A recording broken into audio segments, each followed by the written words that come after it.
Welcome to the missing piece. Today we are doing a short video about two purchases that I've made recently. This one here is the Grand Emporium set 10211, and then on my right is the Fire Brigade that's set number 10197.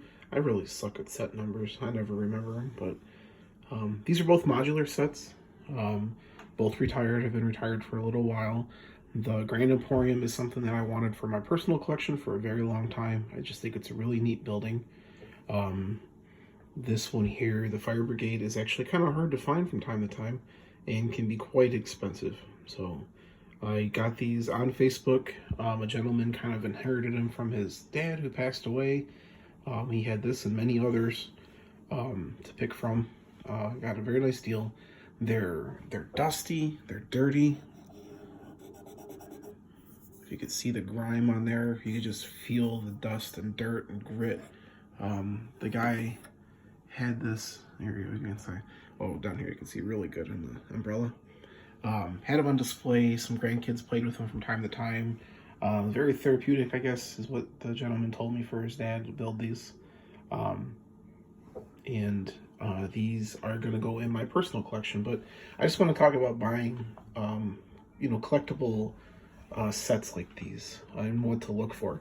So at face value, they both look really nice. You don't see any obvious missing pieces or anything like that, especially on the Grand Emporium. I did notice there is a brick missing on the top. One of those wedge pieces on bottom of the sign was one of the very first things that I noticed. Over here, I noticed at the bottom of the 1932, the 2 there is the wrong color. Not a huge deal. There is a hammer missing over here. It should be an accent hammer. This set too does have the fire truck, which is in really good shape. It's just really dirty. The only thing the fire truck is missing is the radiator cap there, which is a metallic, what would it be? I guess a 1x1 stud. And sometimes those can be a little pricey, but what I wanted to talk about was kind of the things to look at when you are looking to purchase these kind of sets used. Like any other building, like the house that I'm in or the apartment over there or my house neighbors next door. When you're looking at houses, you got to look at the structure. Look and make sure it's all put together correctly as far as like overlap bricks and things. People weren't making shortcuts when they were doing this. Both sets are put together very nicely. They follow directions to the T. I believe some of the windows are put in backwards up here, but whatever, that's fine. And then I did notice over here, there's these fluted pieces here.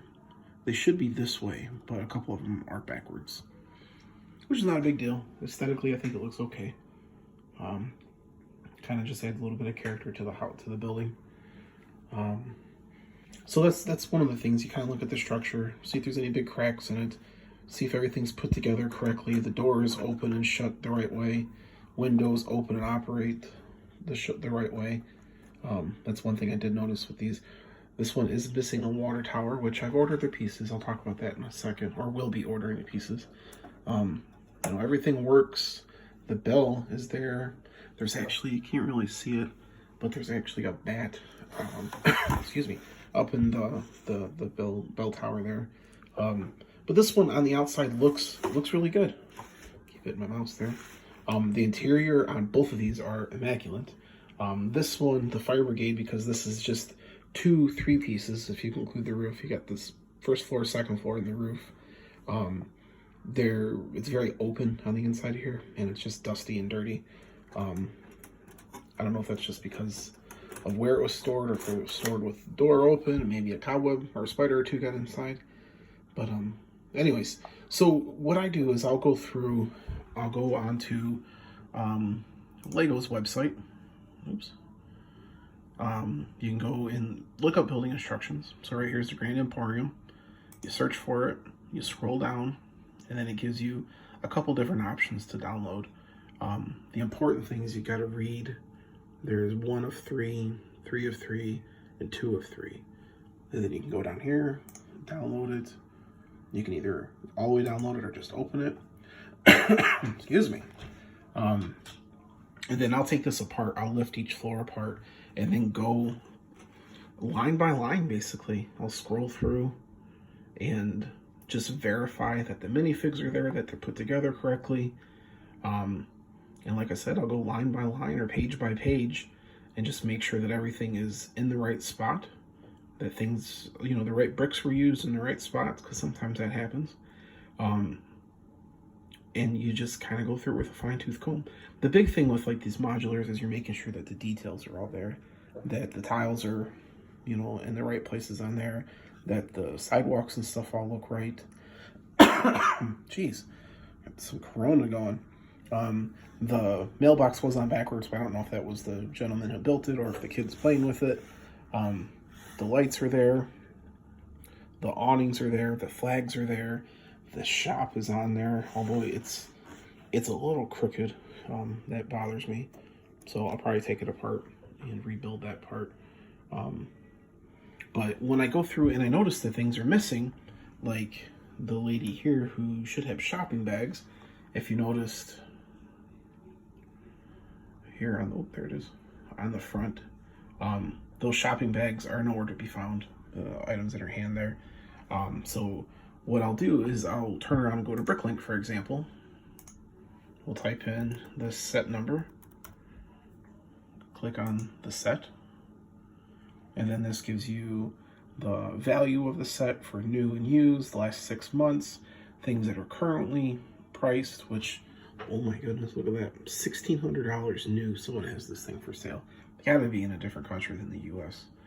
But the important thing that I do is I go through the part list, and like her pieces and stuff that I noticed that were missing, I'll scroll through here until I come across it. When I find a piece that I need, what is something, let's see, these flowers. And then you can go over here. You have to be signed on and you have to have a profile in place in order to order pieces. But what I'll do is I'll create a wanted list. I try to name my wanted list as detailed as I can so I don't mess them up and go later on and order stuff twice. But then I'll click, you know, the Grand Emporium, the quantity that I want, and then add to want list. And then what happens is that want list gets updated. So here's the Grand Emporium. Oh, and both of these don't have boxes and don't have instructions. I'm not looking for the boxes when I collect these kind of sets, but I do want the original instructions. So I'll order those separately because they're about 20 bucks for each one. And then I'll just watch for a deal. But there's what I need. I've already ordered it. I clicked in there the quantity of 2. And the nice thing with Bricklink is you can do an easy buy. You might not get the best price, but what'll happen is it'll divide up your lots and your, well, this is a bad example because it's just one seller. But if I go to the fire brigade, oops, wrong button. It divides it up into 18 lots, 31 parts, because it was missing quite a bit. The fire brigade didn't have any minifigs, or the dog. You can order this in one big swoop, and it'll cost you around, you know, 30 bucks. Shipping and handling, there's taxes and stuff, depends on how the people have their stores set up. And the other thing I'll do is when I place an order or go to review an order, I'll actually go to the individual Bricklink stores and see what else they're selling too. Because like this guy or person who has a $2.45 lot here order, they might have a couple other things they might have some good deals on that you know, minifigs or accessories and things like that.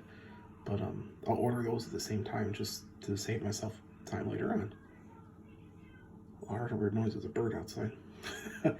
But it's I guess what I'm getting at is when you find deals on Facebook or Craigslist or eBay or whatever, flea market, just look at the set. That's the biggest thing is you gotta look at the set. Does it look right?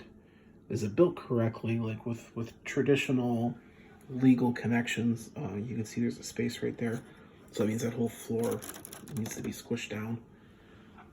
Is it built with legal connections? The other big thing, of course, if we can zoom in, or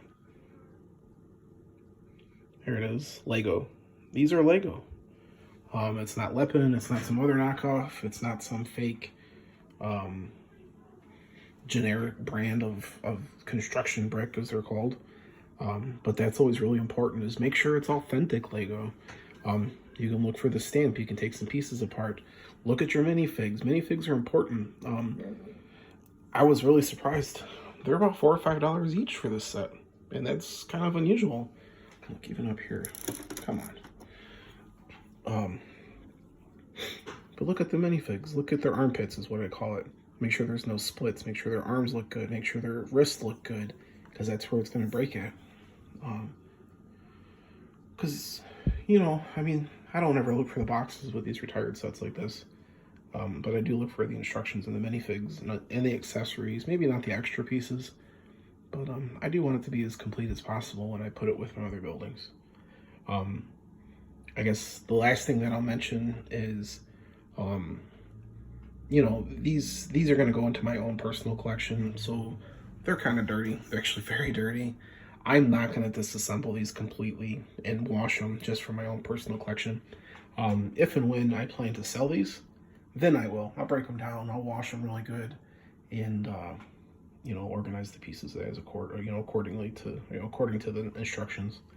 But this one I have a plan. I would like to build 1 or 2 more of those floors. So that means I'll go back to Bricklink, make another order or another want list, and order all the pieces to rebuild that floor. Probably won't rebuild the interior, but I just think that on a corner of a city, having 1 more floor on that would give it a little bit of height. Maybe add 1 more piece of that that sign there to make that up a little bit, build that up just a little bit. But I don't know. Don't be afraid to buy stuff online. It might take a little bit of work. It might be a little dirty. Just make sure that you're buying from someone who seems trustworthy is a big thing. You know, because these sets aren't cheap. You know, if we go to Bricklink, let's look at the Grand Emporium. I don't really want to disclose what I paid for them, but you can see, if you can, it'll focus. There we go. The average price for the Grand Emporium is $247. I didn't pay $247 for these. I was very honest with the gentleman. He knew what he had. He had a lot, and he just wanted to get rid of them and make a couple bucks on it. And I think he was planning on giving the money to his mother. But anyways, you know, pay what you want to pay. Pay what's comfortable. I wasn't going to pay $245 for those, or $246, so I didn't. I paid what I paid. I got a nice deal on both of them together. And I also drove 2 hours, almost 2 hours, one way to get these sets. So that ate up like a whole Saturday morning of mine. But I wanted them, so, and they became available, and I went and got them. But anyways, let me know what you think. Leave a comment below. How do you buy retired sets to collect? I know that the missing piece is a online retailer, but I think it's important too that we share our tips and tricks when it comes to purchasing, you know, for a personal collection or whatever, not just for resale. Like I said though, these things are grimy. I need to wipe them down. They're super dirty. But Grand Emporium is in great shape. It's only missing like 8 or 9 pieces. Fire Brigade was a little bit rougher. The building itself is great. The interiors are great, but it's missing all the minifigs, the dog, and a couple minor pieces like that radiator cap. But anyways, I'll wrap that up. It's about a 15-minute long video of me ranting about how to build or how to buy for a personal collection and what to look for. So again, make sure it's authentic Lego. Make sure that it's clean as you're comfortable with. Cigarette smoke is nasty with Lego, so I won't buy from a home that has heavy smoke in it. Both of these, they smelled fine. There's no aroma or anything coming off of them. Other things like just like that mildew smell you get in a basement, that's a little bit easier to deal with. I'm not going to talk about that here, but like pet urine, cigarette smoke, and some heavy dirt and stuff like that is a little bit more difficult with these Lego to clean up. But anyways, I rambled on long enough. Oh, the tree is missing on this one, so I got to order that. I might have the pieces too. But anyways, thanks for watching. Let me know what you do, what you look for, any tips or tricks you have when buying for your own personal collection. And watch the Facebook page. I don't think I brought it up here. No, I'm not going to bring it up. But the missing piece will be reopening real soon. The office is coming along really nice, and we'll have the Facebook page. That's how we'll notify everyone when the store is going to be up and running. And hopefully by next month, which will be our 3-year anniversary, we'll have the Bricklink store up and running, and we'll be setting pretty for the rest of the year. Anyways, stay safe.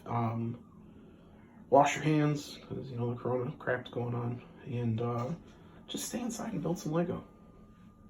But anyways, I'll talk to you soon. Have a great day. Bye bye.